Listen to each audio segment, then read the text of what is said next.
ദേശപ്പോരിൽ പോര് തീർന്നില്ല. വിമതരുടെ ശല്യം മൂലം വലിയുകയാണ് മുന്നണികൾ. കോൺഗ്രസിലാണെങ്കിൽ പ്രമുഖരാണ് വിമതരായി കളത്തിലുള്ളത്.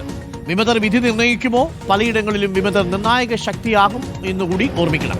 എല്ലാ ജില്ലകളിൽ നിന്നും റിപ്പോർട്ടർ സംഘം വാർത്തകളുമായി പ്രേക്ഷകർക്കൊപ്പം ചേരുകയാണ്. Welcome to Deshappor. വിമത ശല്യമാണ് മുന്നണികൾ. കണ്ണൂരിൽ വിമത ഭീഷണിയിൽ വലയുകയാണ് മുന്നണികൾ. UDFന്റെ മേയർ സ്ഥാനാർത്ഥിക്കും ഡെപ്യൂട്ടി മേയർ സ്ഥാനാർത്ഥിക്കുമെതിരെ വിമതർ മത്സരിക്കുന്നുണ്ട്. DCC സെക്രട്ടറി ജോഷി കണ്ടത്തിലും വിമതരായി മത്സരിക്കുന്നു. LDF വിമതരായി മത്സരിക്കുന്ന ബ്രാഞ്ച് സെക്രട്ടറി വൈശാഖിനെ പാർട്ടി പുറത്താക്കി. ചെറുകുന്ന്, പടിയൂർ പഞ്ചായത്തുകളിലും ബ്രാഞ്ച് സെക്രട്ടറിമാർ വിമതരായി മത്സര രംഗത്തുണ്ട്. അഭിജിത്ത് മുഴക്കുന്നുണ്ട്. നമ്മൾ കണ്ണൂരിൽ നിന്ന് തുടങ്ങുകയാണ്. അഭിജിത്ത്, ഓരോ ജില്ലകളിലെയും വിമത ശല്യം എത്രത്തോളം ഉണ്ട് എന്നുള്ളതാണ്. നമ്മൾ ഈ ശല്യം എന്ന് പറയുന്നത് പാർട്ടിയുടെ അടിസ്ഥാനത്തിലും മുന്നണികളുടെ അടിസ്ഥാനത്തിലും മാത്രമാണ്. അതാത് സ്ഥാനാർത്ഥികളെ സംബന്ധിച്ച് മത്സരിക്കാനുള്ള എല്ലാ അവകാശങ്ങളും ഉണ്ട്. അതുകൊണ്ട് പ്രേക്ഷകർ തെറ്റിദ്ധരിക്കരുത്. അപ്പോൾ വിമതരുടെ ബുദ്ധിമുട്ട് പല മുന്നണികൾക്കും പാർട്ടികൾക്കും പാരയായി മാറുന്നു. എല്ലാ മുന്നണികൾക്കും ഉണ്ട്, അല്ലേ അഭിജിത്ത്?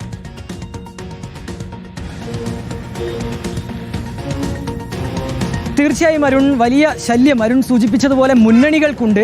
ഈ വിമതരെ സംബന്ധിച്ചാണെങ്കിൽ അവർ അവരുടെ പ്രയാസങ്ങൾ പാർട്ടിയോട് പറഞ്ഞു, പക്ഷേ അത് കേട്ടില്ല. അതുകൊണ്ട് വിമത സ്ഥാനാർത്ഥി എന്ന ലൈനിലാണ് ഇവർ മുന്നോട്ട് തങ്ങളുടെ പത്രികാ സമർപ്പണവുമായി എത്തിയിരിക്കുന്നത്. കണ്ണൂരിനെ സംബന്ധിച്ചാണെങ്കിൽ LDFനും UDFനും ഒരുപോലെ തലവേദനയാകുന്നുണ്ട് വിമതന്മാർ.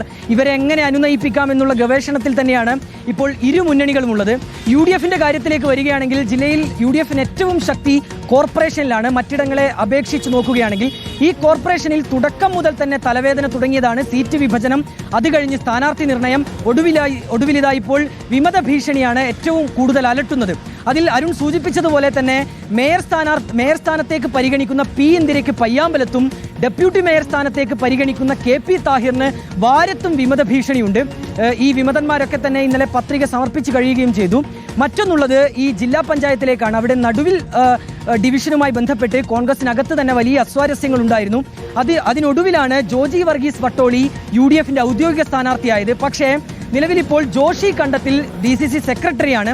അദ്ദേഹം വിമത സ്ഥാനാർത്ഥിയായി പത്രിക നൽകിയിരിക്കുന്നു എന്നുള്ളതാണ് ശ്രദ്ധേയമായ കാര്യം. മറ്റൊരു പേര് PK രാഗേഷിൻ്റെതാണ്, അരുൺകുമാർ. അദ്ദേഹം മുൻ കോൺഗ്രസ് വിമതനായിരുന്നു. ഇപ്പോൾ പാർട്ടിയിൽ നിന്ന് പുറത്താക്കിയ ആളാണ്. 12 ഡിവിഷനുകളിലേക്കാണ് അദ്ദേഹം കോർപ്പറേഷനിൽ മത്സരിക്കുന്നത്. അതിൻ്റെ പ്രത്യേകത എന്താണെന്ന് വെച്ചാൽ ഈ 12 സ്ഥാനാർത്ഥികൾക്കും കോൺഗ്രസുമായി ബന്ധമുണ്ട്. അതുകൊണ്ട് തന്നെ UDFനെ സംബന്ധിച്ച് വലിയ തലവേദനയാണ് ഈ PK രാഗേഷിൻ്റെ നേതൃത്വത്തിലുള്ള ഈ സ്ഥാനാർത്ഥിത്വം. ഇനി LDFന്റെ കാര്യത്തിലേക്ക് വന്നാൽ അവിടെ സർവത്ര ഈ ബ്രാഞ്ച് സെക്രട്ടറിമാർ മത്സരത്തിന് ഇറങ്ങുന്നു എന്നുള്ളതാണ് തലവേദനയായി മാറുന്നത്. ആദ്യമൊന്ന് നമ്മൾ കണ്ടത് പയ്യന്നൂരിലായിരുന്നു. അവിടെ പയ്യന്നൂരിൽ കാര നോർത്ത് ബ്രാഞ്ച് സെക്രട്ടറി വൈശാഖ് മത്സരത്തിനിറങ്ങി തൊട്ടു പിന്നാലെ തന്നെ അയാളെ പാർട്ടിയിൽ നിന്ന് പുറത്താക്കി CPM തടിയൂരുകയും ചെയ്തു. പക്ഷേ പ്രശ്നം അവിടെ കൊണ്ടും തീർന്നില്ല. പടിയൂരും ചെറുകുന്നിലും ഇപ്പോൾ ബ്രാഞ്ച് സെക്രട്ടറിമാർ മത്സരത്തിന് ഇറങ്ങുന്നു. ചെറുകുന്നിൽ ബാബുരാജ്, അദ്ദേഹം ബ്രാഞ്ച് സെക്രട്ടറിയാണ്. പടിയൂരിലേക്ക് വന്നു കഴിഞ്ഞാൽ T ലക്ഷ്മണൻ, അദ്ദേഹവും ബ്രാഞ്ച് സെക്രട്ടറിമാരാണ്. ഇവർ രണ്ടുപേരും മത്സരത്തിന് ഇറങ്ങുന്നു എന്നുള്ളതാണ് പ്രധാനപ്പെട്ട കാര്യം. ഇനി ബ്ലോക്ക് പഞ്ചായത്തിന്റെ കാര്യത്തിലേക്ക് വന്നാൽ ഇരിട്ടി ബ്ലോക്ക് പഞ്ചായത്തിൽ തില്ലങ്കേരി ഡിവിഷനിൽ LDFന്റെ ഔദ്യോഗിക സ്ഥാനാർത്ഥി NCPയുടെ ജില്ലാ പ്രസിഡന്റാണ് അജയ് പായം. അദ്ദേഹത്തിനെതിരെ NCPയിൽ നിന്ന് തന്നെ വൈസ് പ്രസിഡന്റ് വിമത സ്ഥാനാർത്ഥിയായി രംഗത്ത് ഉണ്ട് എന്നുള്ളതാണ് LDFനെ അലട്ടുന്ന കാര്യം. ഏതായാലും 24 വരെയാണ് ഈ നാമനിർദ്ദേശ പത്രിക പിൻവലിക്കാനുള്ള തീയതി.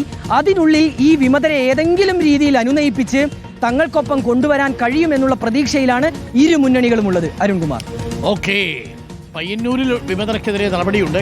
കളിച്ച് ഇത് മുന്നണികളുടെ വിജയസാധ്യതയെ ബാധിക്കുമോ എന്നുള്ളതാണ് ചോദ്യം. പക്ഷേ ഒരു കൗതുകകരമായ കാര്യമുള്ളത്, കഴിഞ്ഞ തെരഞ്ഞെടുപ്പിലും വിമതരുടെ ബുദ്ധിമുട്ടുണ്ടായിരുന്നു. വിമതർ ജയിച്ചു കയറിയ പലയിടങ്ങളിലും അവർ പിന്നീട് മറ്റ് മുന്നണിക്ക് പിന്തുണ കൊടുത്ത സാഹചര്യം ഉണ്ടായിട്ടുണ്ട്. ഇതിൽ കണ്ണൂരിലെ ചിത്രമാണ് അഭിജിത്ത് പറഞ്ഞത്. ഇത് കണ്ണൂരിൽ മാത്രമല്ല, കേരളത്തിലുടനീളം ഈ വിമതർ മത്സര രംഗത്തുണ്ട് എന്നുള്ളതാണ്.